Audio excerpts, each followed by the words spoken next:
Hello, this is Frugal and welcome to another Frooglesim news for today, Sunday, March the 8th. We have a packed show today, so I'm going to dive straight in with news that Ben Gurion Airport is available right now for FSX Steam Edition, of course, on Steam. Now, this is an airport that was developed originally by FS Add-on Publishing, and it's been available for about 4 years now for FSX Classic. Ben Gurion, for those of you who don't know, and I didn't, is actually an airport located near Tel Aviv, Israel.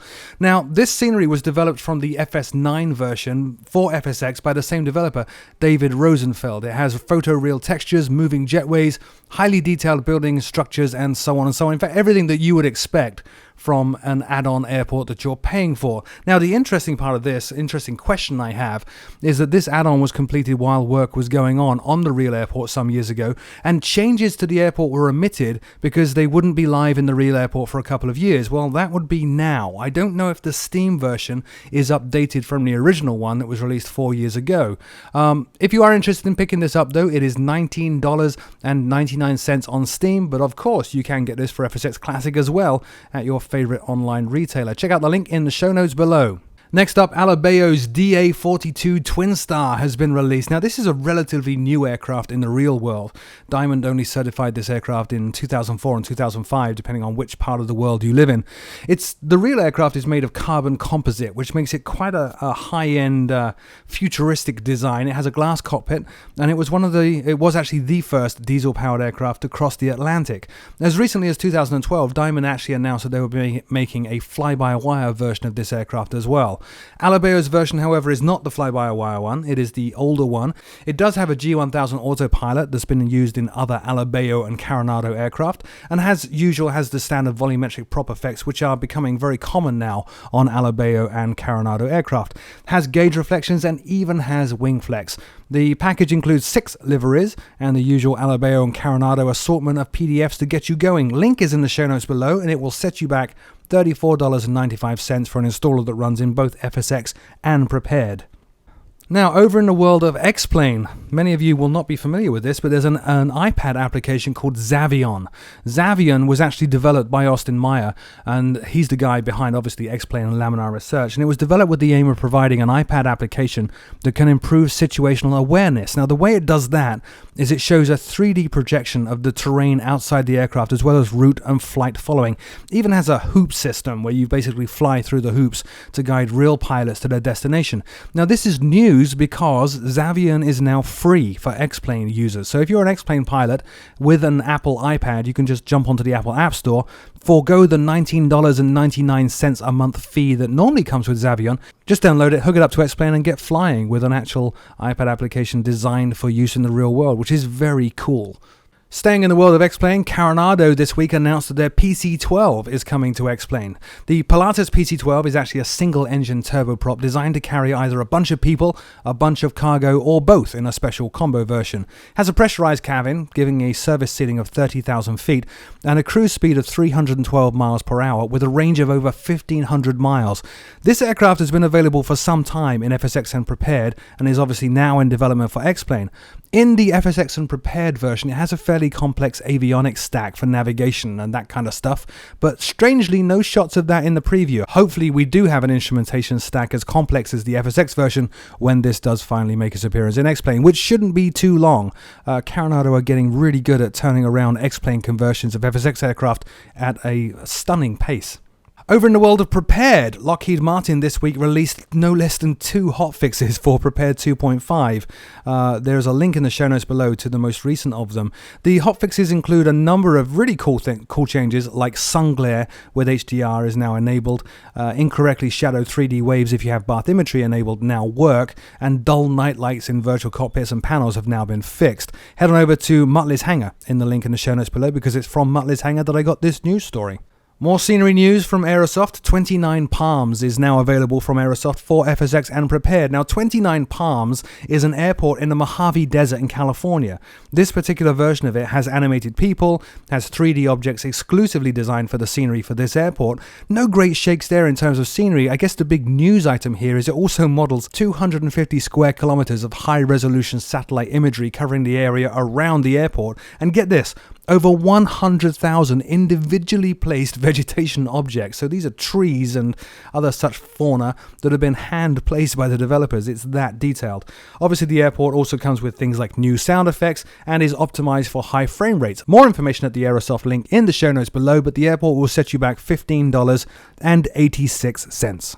Now, over in the combat world of DCS, if you're feeling the need, that is, of course, the need for speed, Leatherneck Sims, who developed the MiG-21 that I featured on this channel some time ago, have announced they are developing an F-14 Tomcat. The Tomcat is a supersonic naval interceptor, obviously made famous by the movie Top Gun, and Leatherneck's version is obviously going to include a fully functioning cockpit with 6 degrees of freedom and 6 degrees of motion in the cockpit, of a fully functioning and accurately modeled AWG-9 radar and AIM-54 missiles. Their package is going to include both the F-14A and the F-14B. Now, perhaps the most stunning piece of news around this announcement is that this is a multi-crew aircraft and will support multi-crew in a multiplayer environment. The F-14, those of you who have seen Top Gun will be fully aware, is a two-person aircraft. You have a pilot in the front seat, and in the back seat you have a RIO, the RIO responsible for managing the radios, the radar, weapon selection, weapon deployment, locking targets, and all that scary stuff. Well, if you have a good buddy who knows how to do all that stuff, you can get online with him in Leatherneck's F-14, and he can sit in the back, you can sit in the front, and away you go reenacting scenes from Top Gun. However, if you don't have any friends like me, then you can fly alone. It includes an AI which automatically controls the backseat functionality for weapons deployment and target acquisition. The bad news around this announcement, Leatherneck said that the aircraft is expected to enter beta testing by the end of this year, so there is quite a while to wait. The good news, of course, though, is that puts it in the DCS World 2 timeframe. More detail is included in their announcement at the link in the Eagle Dynamics forums in the show notes below. Back in the world of FSX. Dovetail this week announced that Cargo Crew from Jane Whittaker is coming soon. This is Jane Whittaker's next DLC for FSX Steam Edition and focuses on your role as a cargo captain, in particular flying the DC-3, one of my favorite aircraft. Just like Jane's Dangerous Approaches, this will include voiceovers for all the missions, but also a bunch of emergency situations such as engine failures, deteriorating weather conditions, and even diversions mid-route. No date other than coming soon, but it does look like it's going to be a huge amount of fun. Back in the world of X-Plane, here's a name that's not synonymous with X-Plane. PMDG made an announcement this week that their first aircraft for X-Plane will be the DC-6. This is a first in a new line of products from PMDG called PMDG Classics. The aircraft is going to release on X-Plane first and then P3D and FSX later, but the announcement they made was specifically for X-Plane.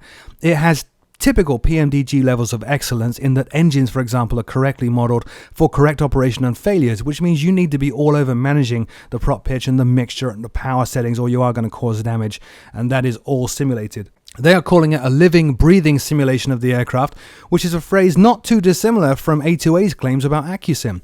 It has audio and visual fidelity never seen before in an X-Plane aircraft, including even panel vibrations, giving you specific clues that something might be amiss, or slight changes in the engine sound and other similar noises also giving you clues as to how the aircraft is performing.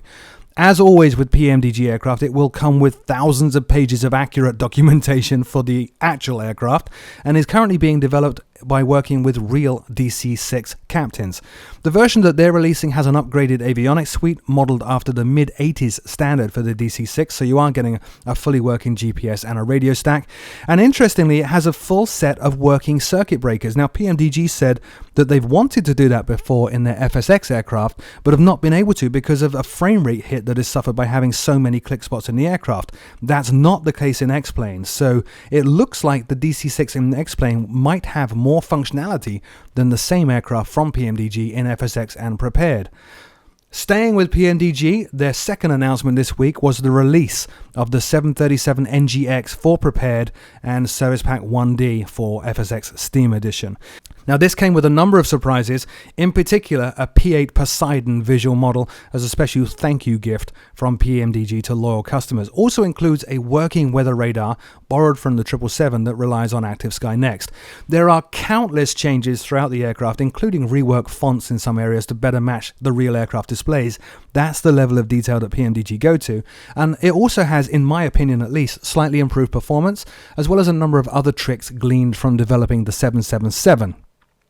The prepared version is available at an introductory cost of $68, and unfortunately, if you have the FSX version and want to fly in prepared, you will need to buy that prepared version.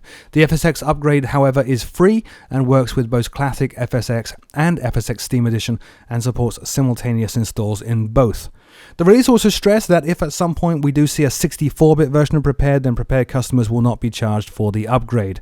Link to PMDG's announcement about the DC6 and the NGX for Steam Edition and prepared in the show notes below.